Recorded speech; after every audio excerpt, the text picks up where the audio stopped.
Hello guys, Ryan from Husky Moving here, Arlington, Massachusetts. We are a full service moving company. We do commercial, we do residential, we do disposal, we do artwork mounting. Hello Ghosty. It's my dog Ghost, who apparently decided she wanted to play right now. We do artwork mounting, we do TV mounting, we do odd jobs, handyman jobs. What else have we done recently that's kind of weird? Some minor landscaping type stuff, depending on what it is. Dispose of a dead raccoon once. What else? Anyway, that gives you a little bit of an idea. Anyway, what I want to talk to you guys about is your role in being a leader in any given situation. So I had a job supposed to be booked for yesterday. I wound up going over the day before because the job entailed packing a pod. The pod was going to California. It was a 2-bedroom house. They also had stuff in the basement. It was a good amount of stuff for sure. And I was a little bit nervous about the job only because the pod wasn't huge and they had a lot of stuff they wanted to get in there. And I had talked to them ad nauseum about this before. I actually did a video about these customers in particular. They were really nice people. I love the customers. They were great. They were really, really good. But it did bring up some interesting things that happened that I want to talk to you about that happened in the moving industry. Nothing about them in particular that's bad. It was all just things that you kind of got to deal with when you're dealing with customers, and that's your job. These things that I'm about to discuss. So I want to be real clear about that. The customers were great. They were awesome. They had the job was going pack a pod, going to California, 2-bedroom house, a lot of stuff. So I went over the day before I was supposed to be there. I hit them up that afternoon. I was like, listen, I got some time this afternoon. Why don't I come over? If you're home, I'll get going. Hopefully that will help you breathe. But more importantly, if decisions need to be made about what needs to be left behind and or whether you guys are going to get another pod or not, which they did not want to do because it was like another $5,000 charge to go to California, you'll have more time to make those decisions and more time to call the pod company. Meaning, if your pod's supposed to ship out Wednesday afternoon, and we get to a point Wednesday afternoon where we're like, oh, everything's not going to fit, you're not going to have any time to call the pod company. So I said, let me come over. They did, and to their credit, they had a bunch of their friends there that were working that day as well. They did a lot of work to get ready, which was awesome, and their friends were amazing. They were really good. One of the things that you'll find in this industry when you're dealing with people that aren't in the industry, or anyone really, is people, not everyone, but a lot of people have a hard time just following directions. So you'll go into a situation and you'll ask someone to do something, and you'll be very clear about what you want them to do, and they'll just kind of stand there and listen to you, and then literally just kind of like look around and be like, well, I don't know what to do. And I'm like, I literally just told you what I need you to do. Wrap that picture with a blanket and tape it. Pretty simple. And the person's like, I don't know how to do that. That happens all the time. This did not happen with these customers. These customers were amazing. There was like, over a 2-day span, they had a bunch of friends there helping out, which was awesome. And every time I asked them to do something, every time, they were like, yep, we'll do it. Every time, which is highly unusual. People aren't usually like that. Usually there's like pushback about why we're doing certain things. Whenever you have 6 people, you'll have 6 different opinions on how something needs to get done. And the right way to do it. And usually people want to give their opinion, but don't actually want to like be responsible. Meaning like they don't actually want to pack the pod, but they want to tell you how to pack the pod. And if you do things differently than the way they think it should be done, then they want to let you know that you're doing it differently than the way they would do it, even though they don't want to do it and they're unwilling to do it. So that's usually a lot of times what you run into. Didn't run into that with this customers, which is great. They were all on board with everything. Everything I asked them to do. Told them something, they went and did it every time over a 2-day span, which is awesome. There was one lady in particular who was an absolute sweetheart, and it's kind of the reason for the video. She was a really nice, she was an awesome sweetheart, absolutely adorable lady, but was struggling very much with anxiety. And this is kind of long-winded story where we're going with this video. Was struggling with anxiety over the move. Had a lot of questions, which is normal. Had a lot of fears, which also is normal. But But I tried to express to it in a number of ways, and it got progressively less and less gentle as time went on, because unfortunately we had already had a conversation, then we had it again and again and again and again. And my personality is, it's just the way I am, for better or worse. It's like, we already discussed this. I told you once what's going on. Next time it's going to be a little bit firmer, a little bit firmer, a little bit firmer, a little bit firmer, because you're either not listening or you're choosing. I hate to say this, but kind of choosing to waste my time, because we already talked about it, and now we're talking about it again. And I have, I get bigger fish to fry here. But anyway, the point of the story is we had a bunch of conversations with this woman, or I did in particular, none of which were like harsh or anything. Actually, I shouldn't say that. Some of them were harsh. But none of them were like, had any kind of like malice behind them or anything. But the point of this is, a bunch of different times she came up to me and she was like, oh, I don't think this is going to fit. I don't think it's going to work. I don't think it's going to work. I don't think it's going to fit. What are we going to do? What are we going to do? And so it finally got to the point where I kind of grabbed her and I said, listen, I got to talk to you. And this is kind of the point of the video, is like you become like a life coach or like a motivational speaker in a lot of these jobs. Like, you have to get people to focus on the task at hand, because their frenetic energy is just all over the place. All over the place. They can't control themselves. So by default, what they're doing is, it's like rolling a hand grenade into a room. This energy just rolls into the room and it just explodes, and it goes on to everyone. And you really can't have that. You gotta calm that down. And so I pulled her aside a bunch of times, and I said to her, I said, I got to talk to you, and I'm going to try to be gentle here, but I need you to really focus on what I'm about to tell you. She kept asking about the packing of the pod and what was going on with it. And I said, listen, are you packing the pod? Have you brought even one box into the pod? Are you responsible for packing the pod? And she was like, no. And I was like, all right, so you can take that off your plate, because you're not doing it. You're never going to do it. You're not going to be involved in that in any capacity. I'm not asking you to be. You don't want to be. You're not involved in it, right? And she was like, and I was like, no, hold on, right? And she's like, yeah, you're right. And I'm like, all right, so don't waste any energy on that. You don't need to worry about that. That's why I'm here, right? Can we agree on that? And she's like, yeah. And I was like, okay. Next thing.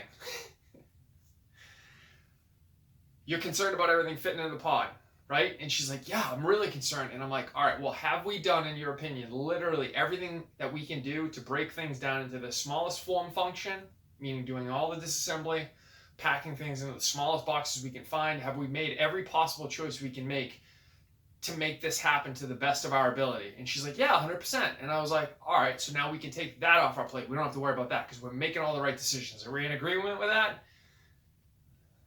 Yes, we are in agreement with that. Okay, so now you don't have to worry about that, because that's not an issue either. I said, the only thing you need to worry about, and I need you to listen to me when I say this, the only thing you need to worry about is what I just told you to do 30 seconds before we started this conversation, which is, what did I ask you to do? And she's like, pack that box right there in the smallest form I can get it in. And I said, what else have I asked you to do? She's like, that's it. And I was like, all right, so what is your focus on? She's like, that box. And then she started to say but, and I said, no, there is no but. No but. It's that box. That's your role. My role is the pod, and a million other things that I need to focus on. Your focus is the box right there. And when that box is done, there'll be another task that I need you to handle, but I need you to focus on that task and only that task. That's all I want you to focus on. I said to her, my standard line that I use with people all the time, I said, right now you're a shotgun. Shit's coming out and just going everywhere. I don't want you to be a shotgun. I want you to be a laser. Very different. Shotgun, you shoot it, goes absolutely everywhere. Can't really aim it. Hope for the best. Laser's very different. 1 point on a wall, 100 feet away. That's what I need you to be. I need you to be a laser, not a shotgun. You feel me? And she was like, yeah. And I was like, all right, can you do that? And she's like, yeah. I was like, all right, so when that box is done, you come and talk to me. I'll tell you the next thing I need you to do. But until then, that box is your entire priority in this entire world. That box. And I had some version of that conversation with her probably, I don't know, 15 times yesterday. Shit was everywhere in her mind, just everything. And I was like, no, just right there. That's it. That's all you got to focus on right now. There were a bunch of other friends that were there that were really, really great about being patient and just asking, just doing what I asked of them to do. And they were basically being like, I'm going to say helpers, but that sounds like dismissive, but they were just, anything I asked them to do, they were being great. And in that role, in your role as the business owner, your role is to take everyone, your entire situation. Sorry, I just had a calzone, so I'm burping. The entire calzone. Jesus, I'm a mess right now. Rough morning. Um, Take the entire scenario, figure out what you got to do.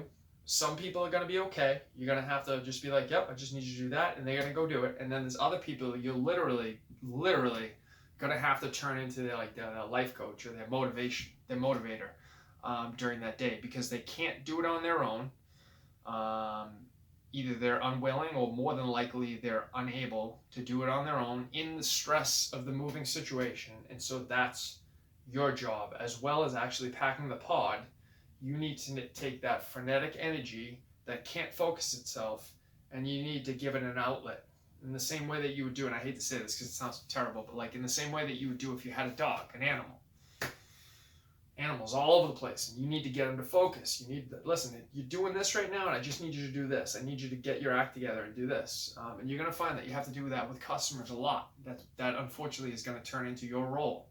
But that's part of being a leader, a business owner, whatever the case may be. You need to get these people laser focused into a certain task and get them to do things. And if it means you need to slow everything down because they can't handle 330 things, like, respectfully, I've been doing this a long time, so I can handle a lot because I've done it before. So I know what I'm capable of handling, meaning if there's 300 things that need to get done, I can go off in a line and list off, literally be like, this needs to get done, this needs to get done, this needs to get done, this needs to get done, this needs to get done, and go down the entire line, and then do it in order, meaning we're going to do this first, and here's why, then we're going to do this next, and here's why we're doing that next, and then this, and this, and this, and this, but we're not doing this until we do this, very specifically.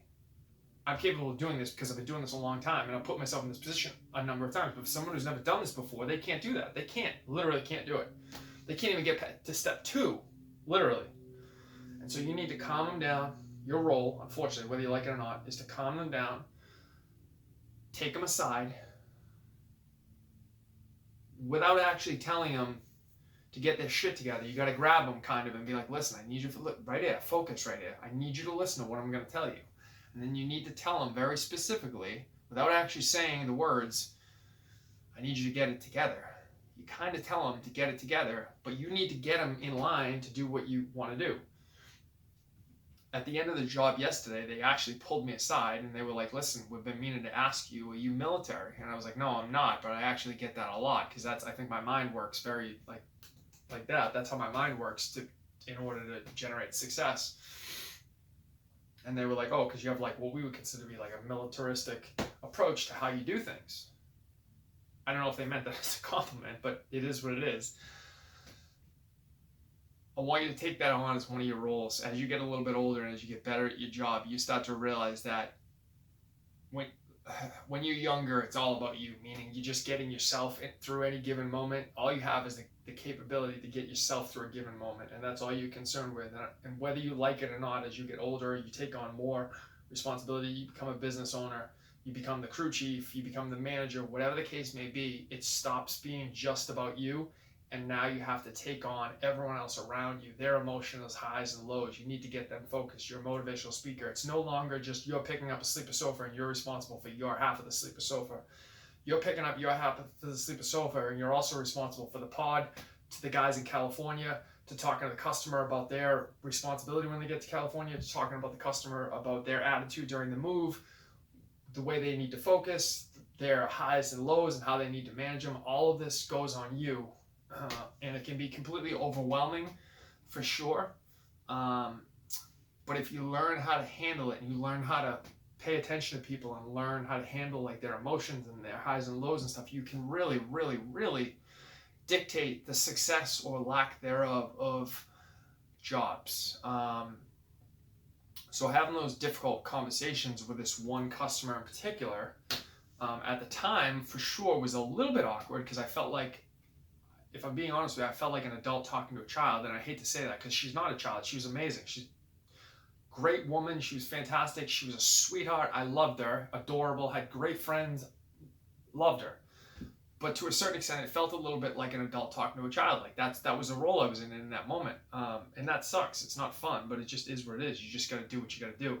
But had I not done that, I guess the larger point of the video is, had I not taken the time to do that a bunch of times over the course of multiple days, it would have been very hard for me to like rein her in. You know, she had energy that was just exploding everywhere, and we don't need that. No job needs that. Like, physical energy exploding is great, but like the frenetic causing people to be anxious and the woe is me and the Nancy negative, like, we don't need any of that. We need to control that. So that was my responsibility, is I needed to control this, because I knew her anxious self-doubt, if allowed to fester, goes out like a wave in a pond, and it starts to hit everyone around her. And I don't want that. I want Peter positive comments to go out like a wave and hit everyone around it. So it's always like, no, we're gonna be fine. We're just gonna stop. We're gonna make the choices we need to make when something happens and we need to stop what we're doing, because there's a smarter way to do something. We're gonna take the time to do it, and we're gonna make smart decisions, so that at the end of this job, even if we don't get everything in this house, in that pod, we've done everything we possibly can, literally everything we possibly could, every choice we could have made to get us to that finish line, we made. So even if we don't do it, we can sleep easy tonight, right? Anyway, guys, I know this was a little long-winded. I was all over the place in this video. Hope you took something from it. If you did, please like and subscribe. And if you need to get a hold of me, contact information is on the back end of the video, email address and website, huskymoving.com. Appreciate you listening, as always, and I hope you took something from this. Thank you.